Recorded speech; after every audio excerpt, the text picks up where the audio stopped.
Hello, everyone, and welcome back to CantoSense, where we are embracing Chinese culture for Christian living. My name is Hannah Lau. And I'm I-Ching Thomas. If you have missed our first episode where we explain what CantoSense is, do catch it. It's on our YouTube channel, and don't forget to subscribe. In short, we're here to not reject, but redeem the Chinese culture for living in Christ, because we believe that all cultures need to be redeemed, and truly we can live fully Chinese and fully Christian. But there always will be that tension that we need to navigate. And that's what we hope in our discussion and our community, that we're helping each other work through those tensions. We're here today to talk about QingMing Festival. Isn't it actually called Tomb Sweeping Festival? And don't Chinese people not want to talk about death? I mean, I've always wondered that. This is such a frequently asked question, and yet it seems to be at odds with people not wanting to talk about such a morbid topic. QingMing is actually, or if you want to call it a tomb sweeping tradition, is an annual celebration, which also marks the beginning of spring. It's mostly focused on ancestor worship or veneration. Visiting the cemetery, some people call it Hangsan in Cantonese, right? Includes a series of different activities depending on families, but the more common ones would be, sweeping the tomb, clearing debris, and repainting inscriptions. In terms of offering, wine, food, and a variety of food would be placed around the grave site. Typically, it's the favorite food of the deceased, and paper money or hell money, where they are burned so that the deceased, is believed that they need money in the afterworld. So this money is burned to them. Candles are lit, joss sticks are lit, and family members would bow and kneel in respect. See, even as you think about what I've just said, is steeped in superstition. And as a result of that, many cultural Chinese who have converted into Christianity would reject this tradition of veneration completely. Because of that, one of the main objections to the conversion of a family member, if you come from a family that are non-believers, is that especially the son, you want to be a Christian. And if you ask your family or your parents, they would typically be very upset and say, oh, I'm going to lose a son. If you become a Christian, you'll no longer be my son. I had a friend, when he told his father that he was going to be a Christian, his father basically started tearing up and walked out of the room. And if you know anything about the older generation Chinese men, they don't cry, or they don't cry in front of the children or the family. And this man, it was so painful for him to hear that his son was going to be a Christian, that he literally teared up in front of his son. And I think it's got to do with the belief that once you become a Christian, you no longer can perform these kind of rituals and traditions. And as a result of that, you're no longer loyal to your family and to your culture. And remember, we talked about in our first episode about how Christianity is seen as a Western religion. And therefore, you're no longer a Chinese, you're a Westerner. Many have questioned if there is a way for us to reconcile this loyalty to family with our Christian beliefs regarding death and as well as afterlife.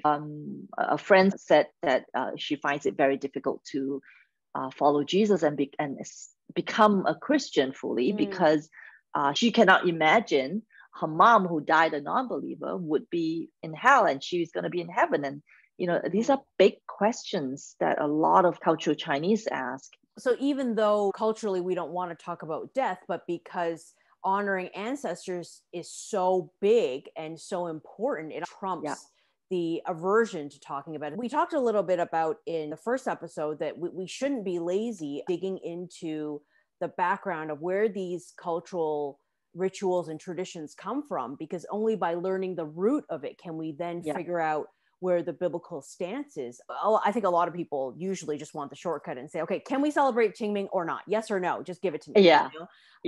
But let's not take the shortcut. Where are the roots in all of this? I think the celebration of QingMing is rooted in ancestor worship or veneration. I think there is a slight difference between ancestor worship and veneration. Okay. And if you really observe it and examine where this idea comes from, I think what we do at the tomb is really veneration more than worship. But because the things that we do is very similar to when you worship the Chinese gods, you just tend to like ancestor worship. But there's actually a clear distinction. Let me just say that ancestor worship or ancestor appeasement is not unique to the Chinese culture. It exists in many cultures in the world. Now, while most cultures would attach ritual significance to the passing of a loved ones, ancestor veneration by the Chinese people involves much more than that, because the practice itself is based on three very key values or beliefs of the Chinese people. And the first one is the importance of filial piety, right? As far as Confucius is concerned, and Confucius's teachings have really influenced the Chinese worldview tremendously, Confucius taught that filial piety was one of the greatest of virtues. And therefore, you don't just show it towards your living parents, but you show that your filial piety even after they have passed away. And the celebration of QingMing is one way to express that. And of course, secondly, is based on this belief that the dead can bless or curse us who are still living, tying back to the whole idea of prosperity and so on. You want to make sure that your ancestors will bless you, right? Yeah. Again, this is also related to what Confucius taught about the mandate of heaven, where your elders, your parents, and your dead ancestors actually knows what's best for you, and they hold your fate, in their hands as such. And finally, and this is more steeped in what we called Shinnism, which is the worship of spirits, is that there's this belief that all departed ancestors have the same material needs that they had when they're alive. The Chinese hell, not only does it have many levels, it is actually a world that is very parallel to the world of the living. We should do an episode on hell. I'm sure we get tons of viewers. Yeah. But it's really based on these three beliefs, right? What cultural Chinese is trying to do during QingMing is to express this whole value of filial piety, of honoring our ancestors. And back to your friend whose father teared up, I think part of the tearing up, if you look at the third value, it's not just the honor thing, but it's no one's going to take care of me. If you lose your child to Christianity, then mo and leo, right? Yes. So yes. In the next life, no one will be there for me. I will feel abandoned. Who's going to take care of me? And so there's that as well. So coming back to the biblical perspective then, in your book, Jesus, the Path of Human Flourishing, your aim in that book is to create these conversational bridges between biblical values and Eastern cultures and religions.